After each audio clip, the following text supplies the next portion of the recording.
If you think antivirus and Windows updates is enough to protect you, you're in for a rude awakening. Around 75 to 85% of all cyber attacks, depending on your source, are basically related to outdated third-party software applications. Are you scared? I'm Daniel from TwinBytes, and in this quick tutorial, I'm going to show you how to protect yourself better. Stick around.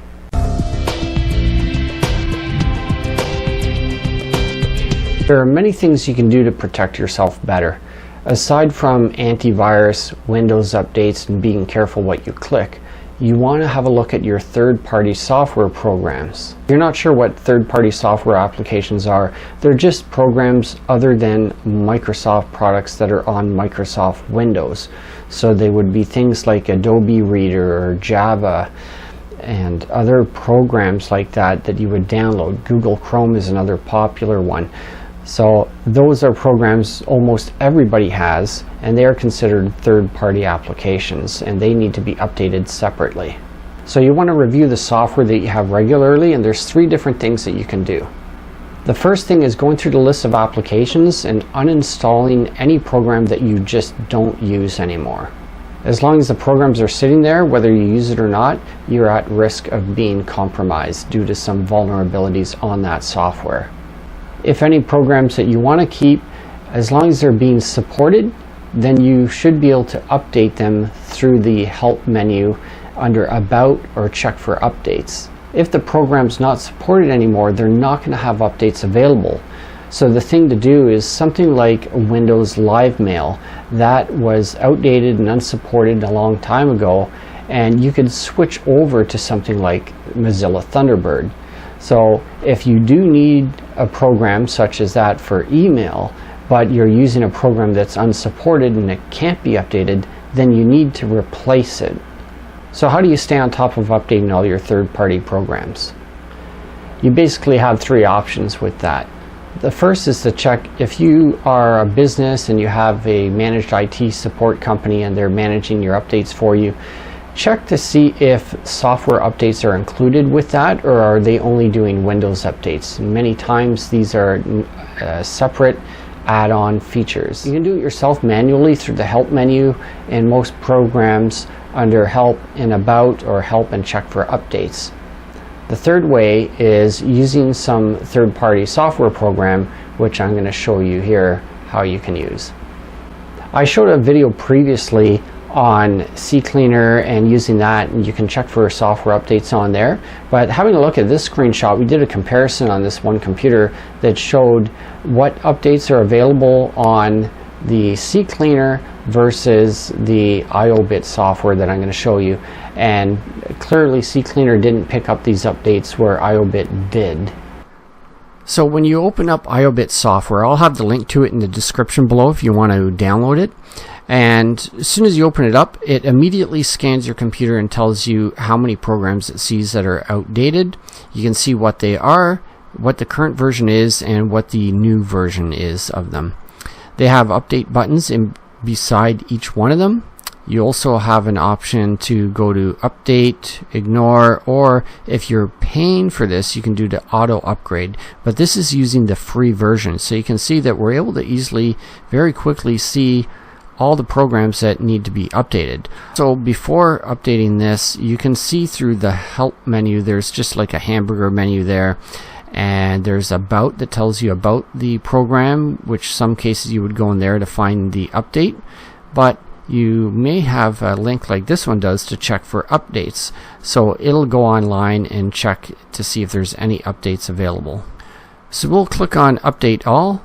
So with the free version, you can see that you're limited to how many programs you can update per day.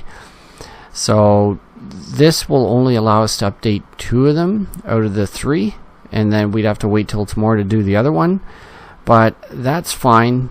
I don't want to upgrade. We'll just X out of there, and there's either we uncheck one of these things and then we can say Update All, and it's going to update those 2 that we have selected.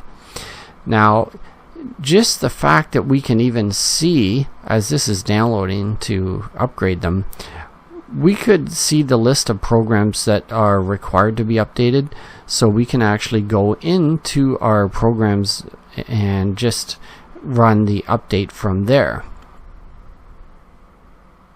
There is an option you'll notice that says automatically reboot PC, so if the computer does need to be rebooted after the updates are run, then you could check that off to automatically reboot, but in many cases you may not want it to do that if you're in the middle of doing something else. And you may even notice, like this has going now, that it'll launch its own installer for that particular program, and you'll see that running on your screen. And of course, this during the upgrade is noticing that there's several other things open that need to be closed in order for the update to complete. If you can close them, you can say automatically close them, but in my case I don't want to close them because it's going to kill my live screen capture. So we were able to update those two programs with this free IOBit software program. However, we do still have another one that needs to be updated, and we can either go into the program manually and update it, or we can uninstall the program if we're not using it. So in the software program, if we just open it, just like any other program, you can go to the help menu and there's check for updates. If there wasn't check for updates, then there may be a help or about feature.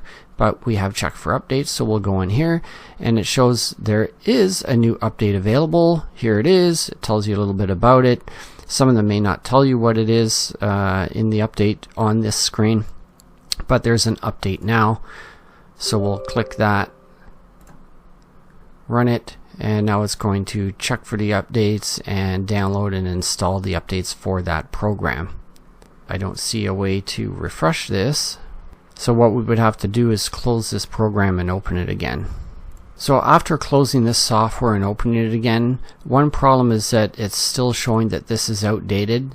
Either the computer needs to be rebooted or we need to wait until tomorrow before it'll recognize it, because it only allows 2 updates per day. But also with the LibreOffice that we did update, but it's also more concerning that it's showing other products that are requiring updates now where they weren't showing just a minute ago. So it's a little bit concerning that you can't really trust fully any of these individual products that you download. It's hard to say which one is the best because they all have pros and cons, but any one that will give you some kind of direction to see which product that you might want to really look at, that's helpful to even prompt you to open that product and go and check for updates, or to note that you don't even use that product anymore and that you should just uninstall it. So you can check out even one of these other 2 links that I'll have in the description as well that talk about some of the cyber threats that come out for various software programs, and they're constantly coming out. But rather than wait until something hits the news and find out that you urgently need to update or replace something, the only solution to all these threats that you hear about is to do just exactly what I've been telling you, is to just update all your software on a regular basis and uninstall software that's not supported anymore, and either replace it if you need something like that that is supported, or just remove it and you don't use that product at all. If you found this video helpful, please do hit that like button and consider subscribing and ring the bell to be notified every time we come up with a new video, and especially live feeds and premieres. That's it for now. Thanks so much for watching. We'll see you in the next one. Bye for now. At what point was I going to introduce myself? I didn't even put that in here. I'm Daniel for Twin Bytes, and in this quick tutorial, I'm going to show you how to protect yourself better. Show real, should be good. You hit that like button and consider